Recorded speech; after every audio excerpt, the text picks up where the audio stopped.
صلی علی رسولہ الکریم۔ All India Muslim Personal Law Board کے معزز ارکان، ملت کے قائدین اور دانشوران، اور سب سے بڑھ کر میری عزیز بہنوں اور بچیوں، ہم لوگوں کو بورڈ کے خادم کی حیثیت سے بڑی مسرت ہے کہ آج کا یہ پروگرام مسلمان بہنوں اور بچیوں کے نام ہے۔ آپ نے بار بار سنا کہ وقف کا جو قانون حکومت 2025 میں لائی ہے وہ ہمیں ہرگز منظور نہیں ہے۔ یہ ہر مسلمان مرد کا، ہر مسلمان عورت کا، ملک کے ہر انصاف پسند شہری کا اور اس ملک کے دستور کی آواز ہے۔ میں صرف چند جملوں میں آپ بہنوں کو یہ بتانا چاہتا ہوں کہ اس قانون سے ہم لوگوں کو اتنا زیادہ اختلاف کیوں ہے۔ 70 سال گزر گئے اور اس ملک میں مسلمانوں کے ساتھ ناانصافیوں کی تاریخ بھی بہت طویل ہے، لیکن آج جس قدر ہم اور آپ ہم آواز ہو کر اٹھ کھڑے ہوئے ہیں، اس سے پہلے اس کی کوئی مثال نہیں ملتی ہے۔ آخر اس کی کیا وجہ ہے؟ یاد رکھیے، وقف کی حفاظت سے آپ کی تمام دینی شعائر اور مذہبی مقامات کی حفاظت متعلق ہے۔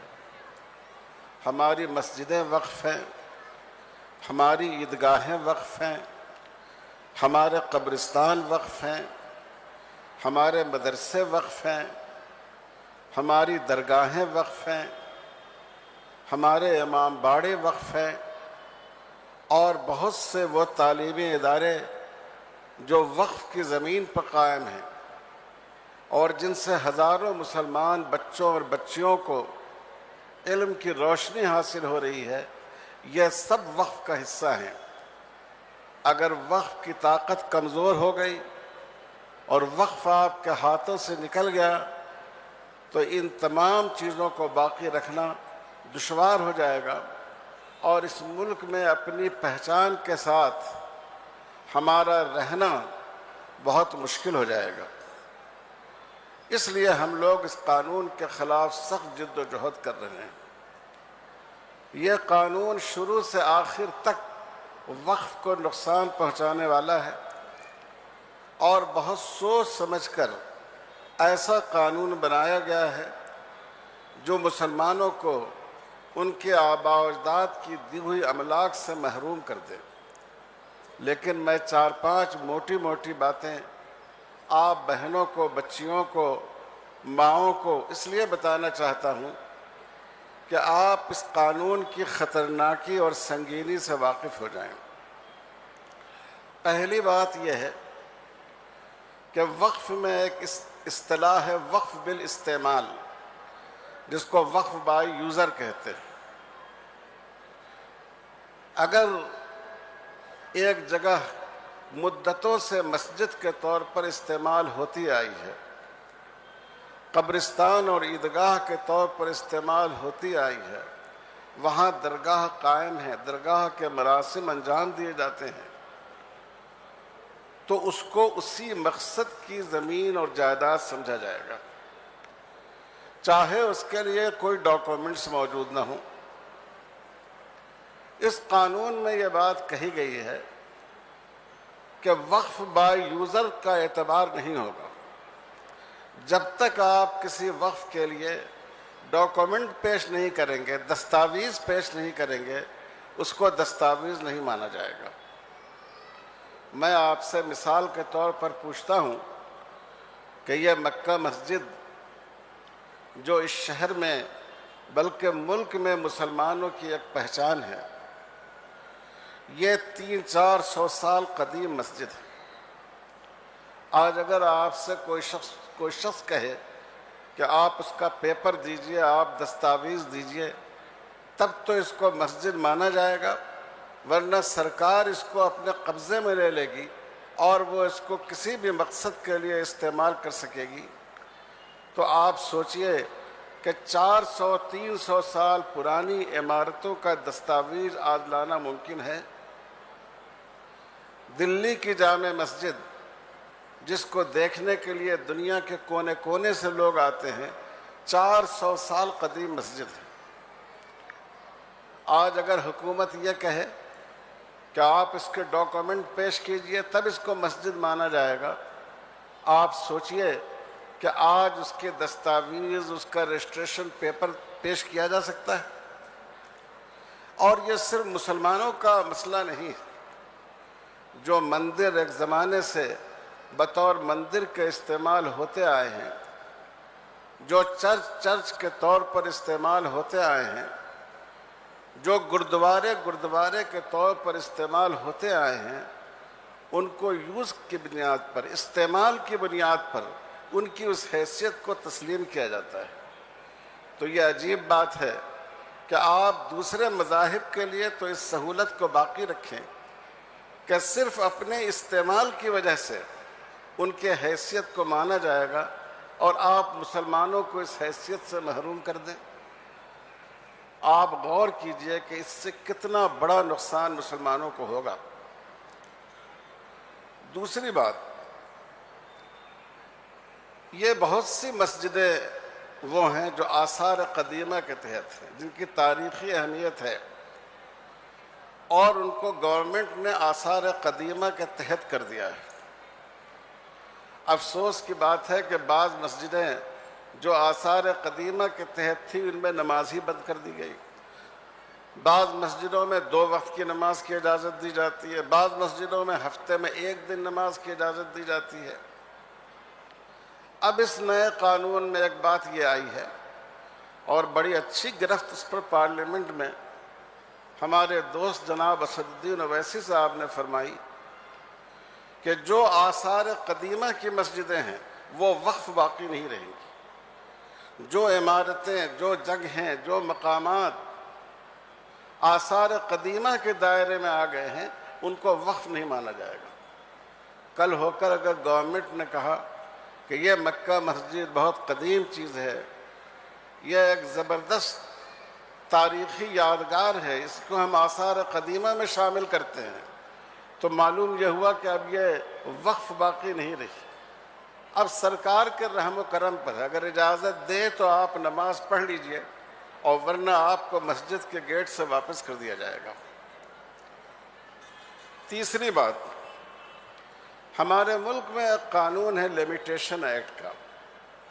کسی زمین پر، کسی مکان پر، املاک پر اگر کوئی شخص طویل عرصے سے 12 سال یا اس سے زیادہ عرصے سے قابض ہے اور اس کے خلاف کوئی کیس کورٹ میں نہیں گیا، تو اس کو اس کی ملکیت مان لیا جائے گا، اس پر اس کی آنرشپ تسلیم کر لی جائے گی۔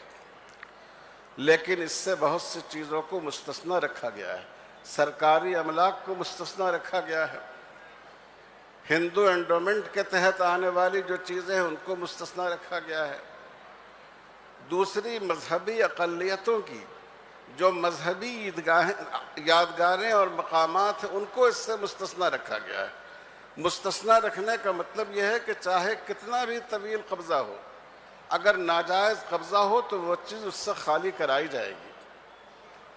یہی رعایت مسلمانوں کے اوقاف کے لیے بھی تھی، لیکن اب اس قانون میں اوقاف میں کوئی لیمیٹیشن ایکٹ سے جو استثناء حاصل تھا اس کو ختم کر دیا گیا۔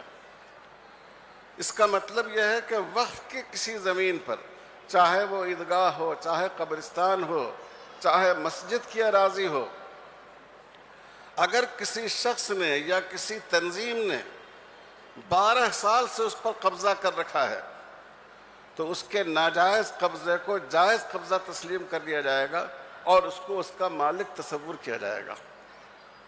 آپ اخبارات میں دیکھیے، ماشاءاللہ آپ سب پڑھی لکھی خواتین ہیں، وقف کی جائیداد میں سچر کمیٹی کی رپورٹ میں دیکھیے کتنی بڑی املاک پر لوگ ناجائز طریقے پر قابض ہیں۔ اس کا نتیجہ یہ ہوگا کہ یہ سب چیزیں ان کی ملکیت سمجھی جائے گی۔ نمبر 4، ہر کسی بھی ادارے کا، کسی بھی شخص کا، اس کا مینجمنٹ ان لوگوں کے ہاتھ میں رہنا چاہیے جس کا اس سے عقیدے کا، یقین کا تعلق۔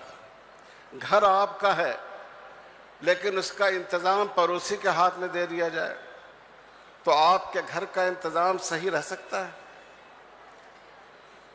اس لیے جو اوقاف ہیں ان میں یہ اصول تھا کہ اس میں مسلمان ارکان ہوں گے، چاہے سینٹر میں وقف کونسل ہو یا ریاست میں وقف بورڈ ہو، جو اس میں ارکان ہوں گے وہ مسلمان ہوں گے۔ ایک عہدیدار سرکار کی طرف سے ہوتا تھا۔ یہ صرف مسلمانوں کے لیے نہیں ہے، ہمارے ہندو بھائیوں کی جو دھارمک سنستھائیں ہیں ان کے بارے میں بھی صراحت موجود ہے کہ اس ٹرسٹ کے ہر ممبر کے لیے ہندو ہونا ضروری ہے، چرچوں کے لیے عیسائی ہونا ضروری ہے، اور گردواروں کے لیے سکھ ہونا ضروری ہے۔ لیکن اس وقت اب جو یہ قانون لایا گیا ہے اس میں وقف کونسل میں بھی اور وقف بورڈ میں بھی غیر مسلموں کو بڑی تعداد میں شامل کر لیا گیا ہے۔ 2 ممبر تو غیر مسلم لازماً ہوں گے اس قانون کے تحت، لیکن اس کے علاوہ بحیثیت عہدہ جو غیر مسلم شامل ہو سکتے ہیں، اس کے لحاظ سے وقف کونسل میں بھی اور وقف بورڈ میں بھی غیر مسلموں کی اکثریت ہو سکتی ہے۔ آپ سوچئے کیا آپ ان حضرات سے، یہ غیر مسلم بھائیوں سے جو مسجدوں پر یقین نہیں رکھتے، آپ امید کر سکتے ہیں کہ وہ مسجدوں کا اور آپ کے مذہبی مقامات کا صحیح انتظام کر سکیں گے؟ تو یہ بھی وقف کو ضائع کرنے کی اور وقف پر ناجائز قبضہ کرنے کا ایک راستہ بنایا گیا ہے۔ کئی امور ایسے ہیں جس میں وقف کا مقدمہ حکومت کے ساتھ ہوتا ہے۔ ہمارے اسٹیٹ میں بھی، تلنگانہ میں بھی کئی کیس جو عدالت میں چل رہے ہیں اس میں مدعا علیہ گورنمنٹ۔ پہلے بھی گورنمنٹ ہیرا پھیری کرتی تھی، کرپشن کے ذریعے ایسی شکل اختیار کرتی تھی کہ وقف بورڈ کیس ہار جائے، لیکن اب تو انہوں نے پورا راستہ کھول دیا ہے کہ ایسے بہت سارے کیسز میں جو گورنمنٹ کا مقرر کیا ہوا نمائندہ ہو وہ فیصلہ کرے گا کہ اس کو وقف کی زمین مانا جائے گا یا گورنمنٹ کی زمین مانا جائے گا۔ کیا آپ امید کر سکتے ہیں کہ ایسے مقدمات میں، ایسے کیسز میں آپ کو انصاف حاصل ہو سکے گا؟ اسلام میں نو مسلم اور پرانے مسلمان یا ایک مسلمان اور دوسرے مسلمان میں مذہبی کاموں کے بارے میں کوئی تفریق نہیں ہے۔ ایک آدمی حاجی بھی ہے اور نمازی بھی ہے اور دین کا کام بھی کرتا ہے، وہ بھی مسجد میں جا کر نماز پڑھ سکتا ہے۔ کوئی مسلمان خدا نخواستہ فاسق و فاجر ہو، شراب کی لت میں پڑا ہوا ہو، گناہوں میں مبتلا ہو، وہ بھی اگر مسجد میں جائے تو کوئی اس کو نماز پڑھنے سے روک نہیں سکتا ہے۔ اس لیے کوئی بھی مسلمان خیر کا کام کرنا چاہے، وقف کرنا چاہے، صدقہ کرنا چاہے تو اس کو اجازت ہے۔ اس قانون میں وقف کو مشکل بنانے کے لیے ایک اصول یہ مقرر کیا گیا ہے کہ وہی شخص وقف کرنے کا حق رکھتا ہے جو 5 سال سے عملی مسلمان ہو۔ 5 سال سے وہ ثابت کرے کہ میں نہ صرف مسلمان ہوں بلکہ میں اسلام کے تمام احکام پر عمل بھی کرتا ہوں۔ آپ سوچئے ہماری مسجدوں میں رجسٹر حاضری تو نہیں ہوتا ہے، وقف کرنے والا مسجد سے رجسٹر حاضری لے کر جائے اور رجسٹری آفس میں جا کر دکھا دے کہ دیکھیے میں پابند نمازی ہوں۔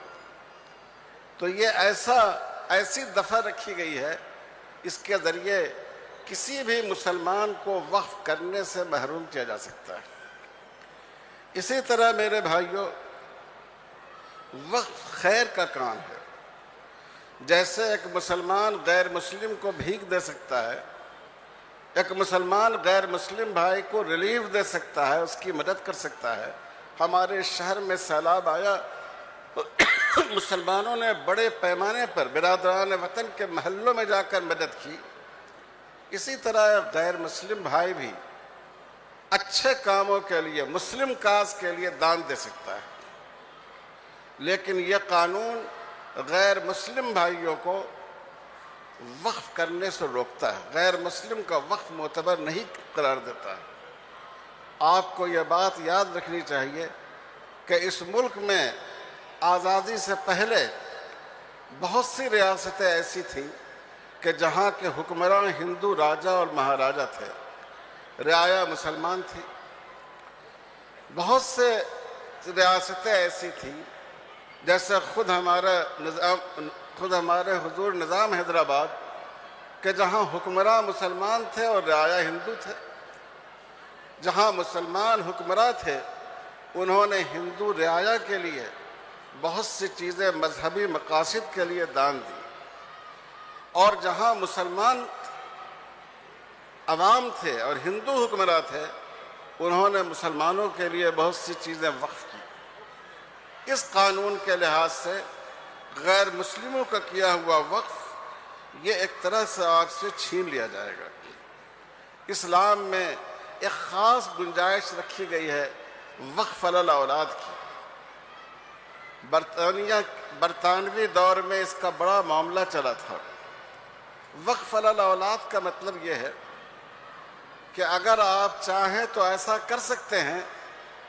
آپ لوگ ذرا شور مت کیجئے، شور مت کیجئے، آپ لوگ شور مت کیجئے ابھی آپ لوگ۔ آپ ایسا کر سکتے ہیں کہ اپنی کسی جائیداد کو آپ اولاد پر وقف کر دیں۔